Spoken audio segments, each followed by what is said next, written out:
प्रिय सहकर्मियों, आप सभी को नए साल 2026 की हार्दिक शुभकामनाएं। नव वर्ष एक नई शुरुआत का प्रतीक है। यह नई उम्मीदें, अनंत अवसर और प्रेरणादायक चुनौतियों को लेकर आता है। यह समय केवल उत्सव का नहीं, बल्कि आत्ममंथन, आत्मचिंतन और आत्म आकलन का भी है।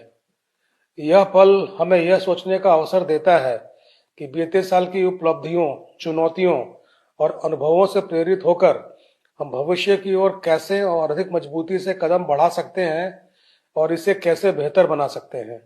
बोकारो इस्पात समूह ने अपने सामूहिक प्रयासों, श्रम और समर्पण के बल पर 2025 में उत्कृष्टता के नए मानदंड स्थापित किए और सफलता के कई मील स्तंभ हासिल किए।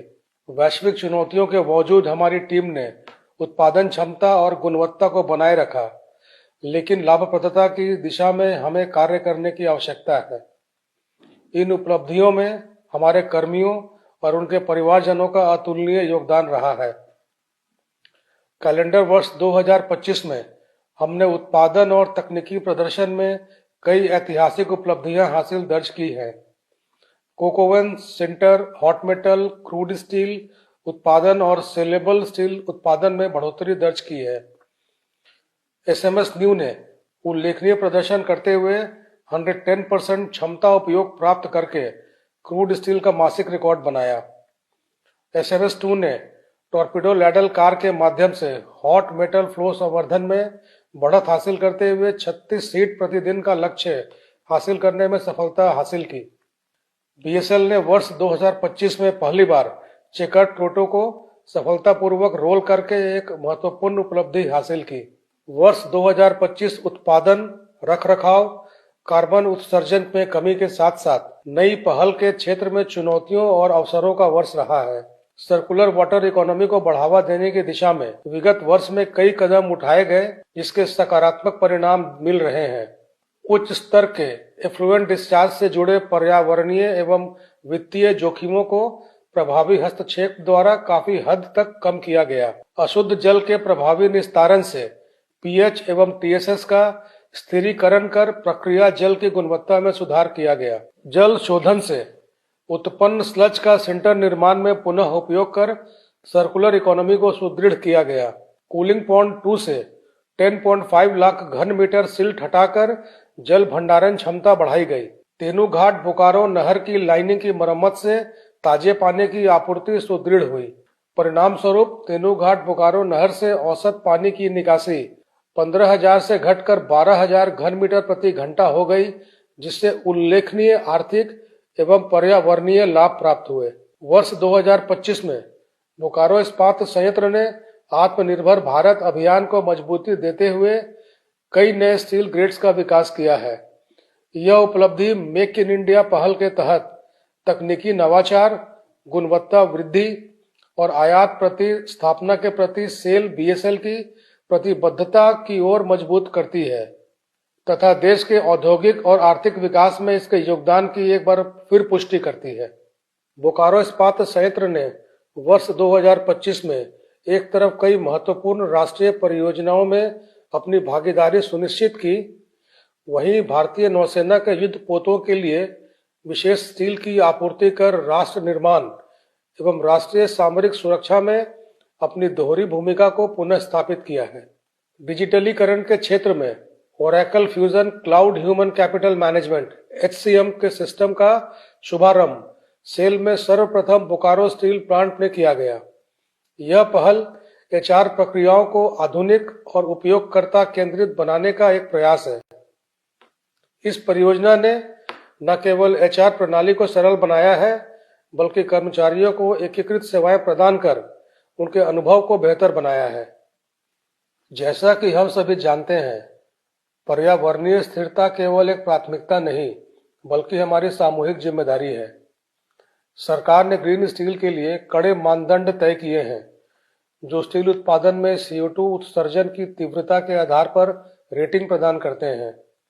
उदाहरण के लिए 1.6 टन CO2 पर टन ऑफ फिनिश स्टील से कम उत्सर्जन वाले स्टील को 5 सितारा रेटिंग दी जाती है।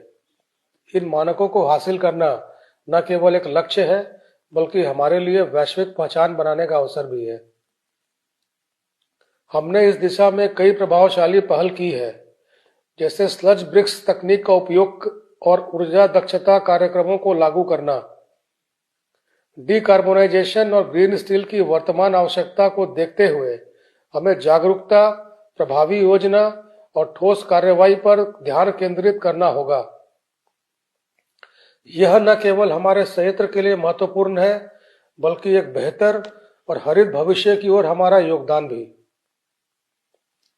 कॉन्ट्रैक्ट वर्कर्स के हित को ध्यान में रखते हुए उनके लिए कई योजनाएं लागू की हैं।